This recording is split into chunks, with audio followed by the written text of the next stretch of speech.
tawaran istimewa, tawaran eksklusif untuk semua guru dan jururawat, nurse-nurse, guru-guru, teacher-teacher yang bekerja di Malaysia. Ini special promo daripada Proton, kita bagi istimewa untuk guru-guru dan nurse-nurse, jururawat yang bekerja di Malaysia lah. Alright, kita bagi diskaun RM1,800 untuk Proton Saga Persona Iris.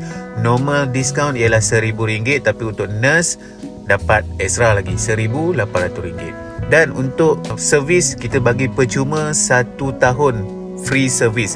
Okey, normal kita bagi 3 kali free labor service.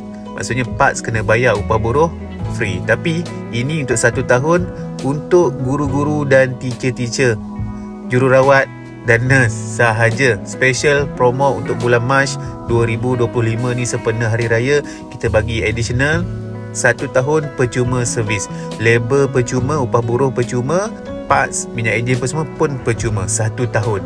Dan seterusnya kita bagi juga special offer interest rate kalau loan dengan Maybank 2.71% sahaja untuk loan Proton Saga, Proton Persona dan juga Proton Iris. Normal interest rate untuk loan Saga Persona Iris ialah antara 3.1% hingga 3.8%. Itu normal interest rate lah, bergantung kepada background customer lah, tengok pada sikri dan situs dia.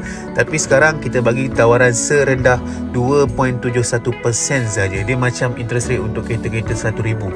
Kereta-kereta harga tinggi biasanya interest rate rendah.